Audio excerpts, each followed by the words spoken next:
These are solutions to the pre-calculus homework. I'm going to be going through it really quick. You'll want to pause to check your answers. So for the first problem, it was to find all of the 6 trigonometric functions. When it's a unit circle, we have the x's and y's for each one of those. And so we just fill those in and we have the answer. Problem number 5 is the same method. And so we just look for our x and y coordinates. Remembering that we've got these reciprocals and everything, so we have to rationalize our denominators. Answers.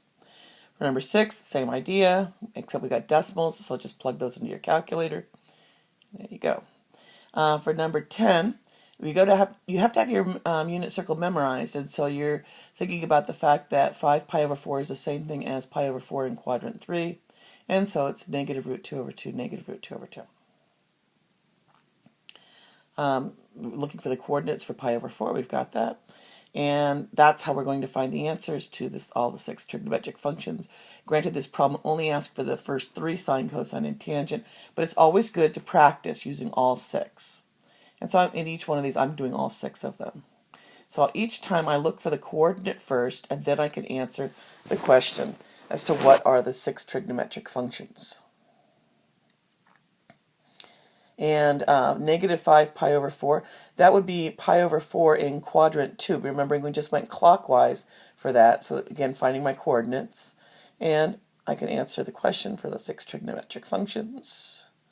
Negative 5 pi over 6, again, I'm going clockwise. And so it's the same thing as pi over 6, but in quadrant 3. And I even made a little sketch here for myself just to kind of think, where would negative 5 pi over 6 be, to figure out which quadrant it's in. So I have the coordinates, and I can answer what the 6 trigonometric functions are.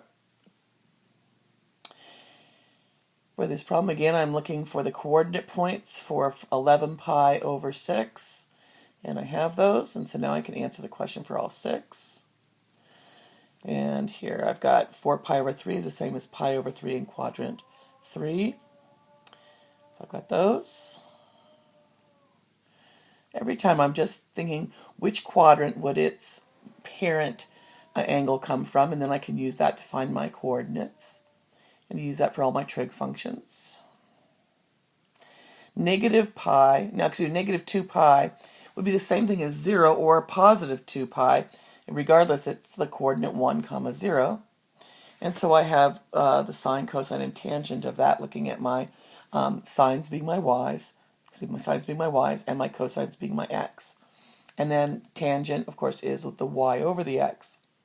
But what's going to happen for cosecant and tangent? Remember, we're taking the reciprocals, and we can't take the reciprocal of 0 because our head would explode. So therefore, we say undefined. And that is the answer to those, is that they are undefined. And we're doing the same type of problem here with the coordinates in our 6 trigonometric functions. But in problem number 28, you were asked for all 6 of them. Well, I've been doing all 6 all along anyway, but this time you really had to have all 6 of them. Problem number 30, it's on the axes. 3 pi over 2 is on the axes, and it's the coordinate 0, negative 1. And I remember I have those issues with the reciprocal of zeros, so that would be undefined, or in the case of tangent, I would have negative 1 divided by 0, again, undefined. We're doing more of the same with the 6 trigonometric functions. Now, this one's a little bit different. This one we don't know what the angle is, but we know that the sine, the y coordinate, is 1/3. Well, when y is positive, that means wherever the angle is, it's got to be in either quadrants 1 or quadrant 2. If I want the negative of the angle, I'd be going clockwise instead of counterclockwise. So now I'd be in quadrants 4 or 3, and in those 2 quadrants, the y would be negative. And since side is asking you what would my y be, it would be negative 1/3. The cosecant is just the reciprocal of the sine, so it's going to be negative 3. Now here it's saying that I have a negative angle, and I have a negative, and the cosine is the x.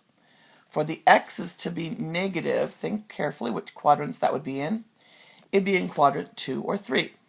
And because this is a negative t, it's implying that I would have gone clockwise to get to to quadrant 2 and quadrant 3. So now I'm going to go counterclockwise, and what was in quadrant 2 is now going to be in quadrant 3. If you think about the same, put any angle that was in quadrant 2, and instead of going clockwise, do that same motion but go counterclockwise, you'll be in quadrant 3.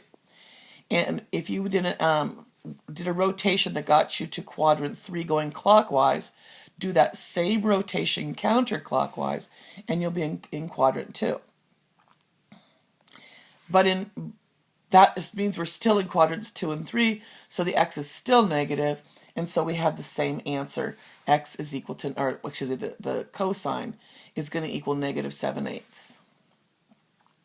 This last one here where we have secant of negative t, don't be fooled, secant of negative t would be the reciprocal of the original cosine of negative t. This one up here. And so we have negative 8/7. So now we have this problem. We've got sine of some angle is 4/5. The sine being the y. And so the y is positive. We're in quadrants 1 and 2. Now, here they're asking for pi minus t. So let's look at that. That if the angle was in quadrant 1 and we had pi minus t, I did a couple here. I did pi minus an angle that's in quadrant 1, and I notice what I got. I did pi minus another angle that's in quadrant 1. Notice what I got, and I go, oh, every time this happens, it's going to move to quadrant 2. If I started with an angle in quadrant 1, when I subtract it from pi, I'm going to get some angle in quadrant 2. But that's still a positive y. Sine in quadrant 2 is still positive. If I started off with an angle in quadrant 2, and then I took pi and subtracted that, I did a few here. I did pi minus 2 pi over 3, and I got pi over 3. I did pi minus 5 pi over 6, and I got pi over 6. If you get trying, you realize, oh, if I have an angle in quadrant 2 and I subtract it from pi, it's going to change it to something in quadrant 1, which is still a positive y. So I have the same y answer, 4/5. With these last two problems, you were to use a straight edge and the unit circle that was in the book. So I'd made a copy of what was in the book. And looking at sine of 5, remember sine is the y, so I'm looking at the y-axis. I find 5 radians, which is down here. Here's where 5 radians is. And I'm looking at this coordinate on the y-axis, and I see that it's approximately negative 0.95. That's just kind of an approximate. And so there's my answer. For the cosine of 2 radians, I'm looking at the x-axis. I find the 2 radians up here, and I come down to look at the point that's on the x-axis, and it's approximately negative 0.41. And so there's my answer. 58a, we're looking again at sine, and sine is the y, and I'm looking for 0.75 radians. So I'm going to come over here, and here I see 0.75 radians, and I'm going to draw a line straight to the x-axis, actually to the y-axis. And I look at that, it looks like it's approximately 0.7. I couldn't really see it more accurately than that, so that's all I'm going to write down. And for 58b, cosine, again, I'm looking at the x's. I need to find 2.5 radians. I look at where that point is approximately. It's approximately negative 0.8.